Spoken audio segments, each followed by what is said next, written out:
but I want to start off with maybe a possible player mutiny that might be on the horizon with the Bears and everything that's been going on this week after the Hail Mary. Of course, we talked about it on 79th and Halas, the Jalen Johnson comments, the Kevin Byard comments. But some wrinkle happened last night. It's Caleb Williams' dad, Carl Williams, has a Twitter account, and it is Carl Will 9582961. That's how you know you're old head. Like, and there's no Abby, there's no Twitter picture. So he retweeted one of the Commanders beat writers who had a video of Commanders defensive coordinator Joe Witt. And he said he didn't see much of the Hail Mary last Sunday because he was pissed. He said we should close the game, finish the game in those winning moments, and I blame myself. We were in a solid call, but there was a better call that I should have gotten, and basically taking accountability for us. Caleb Williams' dad retweeted it with two hashtags, accountability and real coach. Now, he ended up deleting it, but then he retweeted it without like a caption. So he kind of doubled down on the actual tweet. He told Shane Redoran, I think that's his name, of 6-7 to score, that it was an innocent comment. I like what the Commanders are doing over there.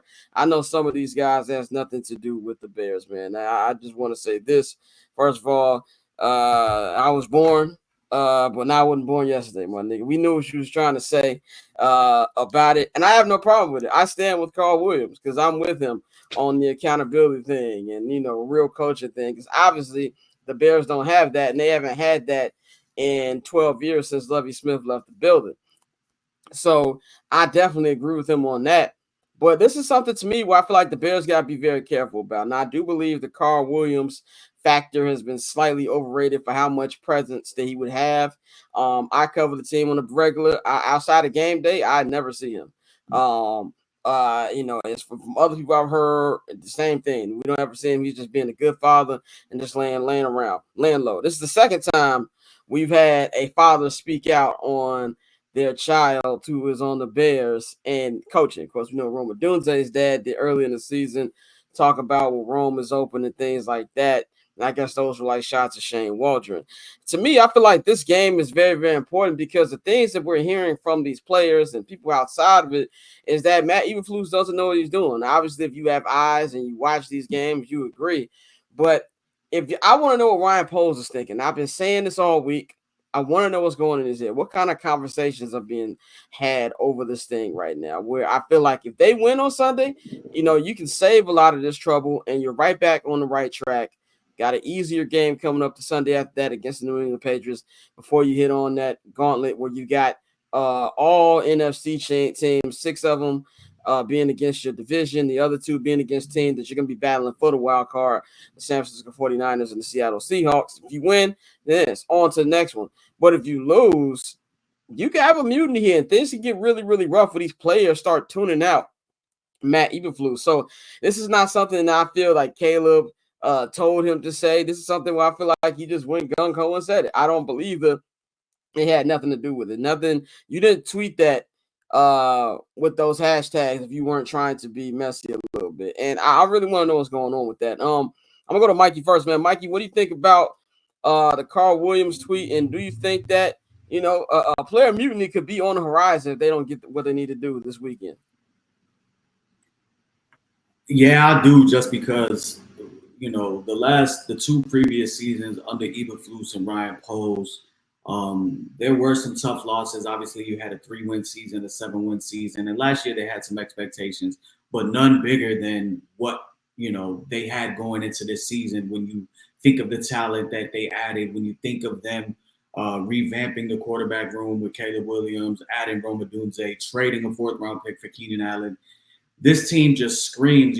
Everything that we've seen this week from the players just screams of a confident group of guys that thinks that they should be better than what their record is. Some fans would agree. I would agree. We've seen them lose some close games that could have gone either way. And I think in those games, coaching was the deciding factor. The only thing that I'm, going to caution against is a player mutiny leading to anything in season. We know how the McCaskies run. We know how this organization runs. They have yet to fire a head coach in season, and I don't think that will change regardless of what happens this year. I think that they'll just let the due process go. take all of the information, over the last 2 years and specifically over this year, with Matt Eberflus and some of his mismanagement of games and, the accountability that he needs to have as, a leader of 53 men. And then they'll ultimately, sit down in January when the season is over and probably decide that, hey, this team needs somebody to take them to the next level. Matt Eberflus to me has always screamed, A to B coach, not a B to C coach. He is Rick Renteria, in my eyes. So it's gonna be something as long as they continue to lose. Now, if they win, we won't hear anything. And to go to the Carl Williams point, I just think he's saying what those guys in the locker room are already feeling. I think he's saying what smart football men around the league are thinking. It's hard in a week where you got guys like Bill Cowher, Rex Ryan, Dan Orlovsky, Bill Belichick, the players on your own team, all criticizing you openly. It's kind of hard to run from that. So Ryan Poles knows what's going on. I think the players know what's going on. DJ Moore has spoken outwardly, twice this season now in regards to Shane Waldron and some of the play calling. Jalen Johnson is your captain. Kevin Byard is obviously, a veteran presence that you added this year. They've spoken out. Cole Kmet has spoken out. And the one common thing that I bring up with everybody that has spoken out, they all got their money and they're all going to be here. Matt Eberflus is not going to be here. Jalen Johnson just got paid. Cole Kmet just got paid. We already know Caleb and Rome is going to be here. DJ Moore just got paid. They're locked in. What was the main reason why Ryan Poles moved on from Justin Fields last year? Obviously, they had the number 1 pick, but let's remember what it was all about.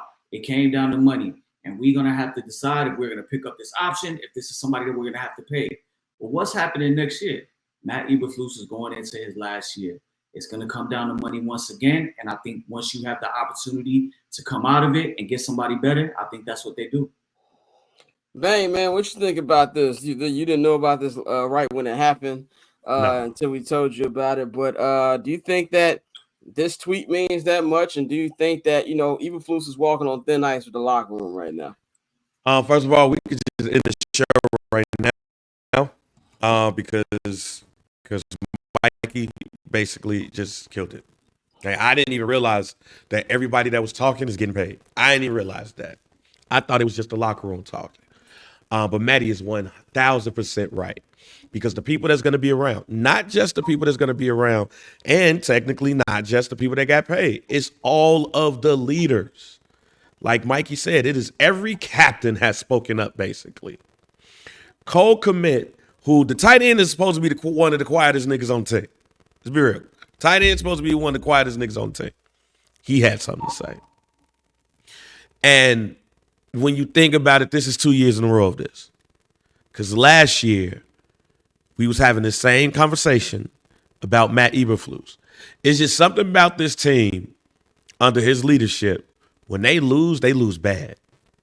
And when you add the fact, the number of games that the Bears have lost in the manner that they lost, very close, leading within a minute left in the game or less than that in the game, and they've lost the majority or all of those games. That right there tells you everything that you need to know, to the point where I'll hot take it. While the Bears have not done an in-season cut, I'll put a game on it. If they lose that Patriots game, all bets are off. And the reason why I say that is because it has been 2 years in a row where the Bears have been the laughingstock of the NFL. We have been the laughingstock of the NFL for the last week. And if we lose against Arizona, that's going to continue and is going to knock us out of playoff contention. And then if we go lay an egg against the Patriots, against one of the worst teams in the NFL, I don't give a damn what happened in the Jets game, it's going to be bad going into the division and the back half of your schedule, which is the hardest. So if the McCaskies feel like going into that, we're done for, I would not be shocked or surprised if Eberflus is the first coach in Bears history to get fired mid-season. Because at that point, And especially if that, I think Albert Breer report that Ben Johnson wanted the Bears job, which if Ben Johnson wanted the Bears job, I'm sure somebody back channeled that shit and they knew about it. If that happens, then you might as well go ahead and start preparing the job for Ben Johnson or who else ever want that shit if they lay an egg these next 2 games. Yeah, I would be stunned if they did mid-season firing, not just because it's not something the Bears do. You don't see it a lot. I mean, you see it in the NFL, but I don't feel like it's something as frequent. And we've got just as many questions about Shane Waldron. Like, who would they give the interim to? Would it be Eric Washington? I think that this weekend is why, if they lose this weekend, you don't get a full mutiny because the playoff race would be dead. And at that point, Mike, you said this is a roster that feels like they should be 6-1. So if you're out of it in week 9 and you lose, I think he's lost it right there. And I don't really know how you would get through the next 9 games. Where, as shocked as I would be that they will fire him mid-season, you actually bring up a good point, Bang, that it could be on the table because it's really just going to be how these vets continue to speak. And all these vets have media outlets. Jalen Johnson is on Spiegel and Holmes every week. You know, you've got the post-game press conferences, and on Wednesdays and Thursdays they have locker room press conferences now. So I think that's why there's a lot riding on this game. Dante, what did you think about the tweet and everything that's boiling up heading into this game? For me, this is what we feared the entire offseason and why we wanted them gone. So, I mean, I think anytime parents speak out, that's just new age media shit where people are looking for content. Because, of course, you know, parents are always going to speak out in the interest of their kids. So even though he was correct, I'm not putting too much weight on that. I don't care what he does when he tweets. Like I told y'all when y'all first into the chat, I'm like, is this really his Twitter? Because, you know, they just got created in October of 2023. But that's him. And that was his opinion. But in terms of the coaching, Bang, I don't know about Eric Washington, but I would damn near 2 birds with 1 stone. I would give it to Shane Waldron. Simply because if we hire Ben Johnson, Shane Waldron 9 times out of 10 ain't gonna be the offensive coordinator. So I mean, 2 birds, 1 stone. It. See if something sparks there with him as a coach, and then you can move some things around. Thomas Brown is already right there. Yeah, one more offensive coordinator. Exactly. Man, you seen Shane Waldron fucking shaking, holding that fucking play card sheet. Exactly. Imagine him as a head coach, bro. That's why I say 2 birds, 1 stone, because he's gone if you hire Ben Johnson. And if you punt in the season, you know, it probably won't happen. Like you said, it's not how the Bears move. I got a question. Go ahead. I got a question for Dante and Ben, because me and Mikey talked about this on 7 Nights in Halas. How much influence do you think Flus has on Waldron's offense, Dante? 0. You don't think he has any influence over him? No, I don't. I think he gives him his free reign to do his own thing, just off the strength that they don't even have a scripted first 15 plays, and like every head coach has that. So like, I think he puts his trust in Shane Waldron. Agreed. I don't think he has that much. I think he has ceded control to the offense on Shane. That's why he's so defensive when it comes to that damn Kramer play. He does not want to make it look like he is throwing his offensive coordinator under the bus. Because then if you throw him under the bus and your players is already throwing you under the bus, who you got? Yeah, I mean, that's a good point. I just was wondering because, like, if you're gonna have him in the interim coach, first of all, my expectations for both of them are in hell at this point. But that's why I was asking, because were you expecting something a little different from him if he took over as interim coach? If you felt that Flus has control. The only reason I asked that is because it was the same thing with Lou Getsy. Now, Lou Getsy ain't been doing nothing in Vegas either, but I just want to know how much, because I know he sits in these meetings. Obviously, he's a head coach. He's going to do that. I just didn't know if there was stuff that maybe Shane wanted to do, and he's like, no. So cool. Triple double hat trick, I know the code too. Ice trade, go for trade, yeah, we cold too. Getting paper on these player haters, old news, money, on the other line, so I'm not gon' hold you. Money on the other line, so I'm not gon' hold you. Money on the other line, so I'm not gon' hold you. Money on the other line.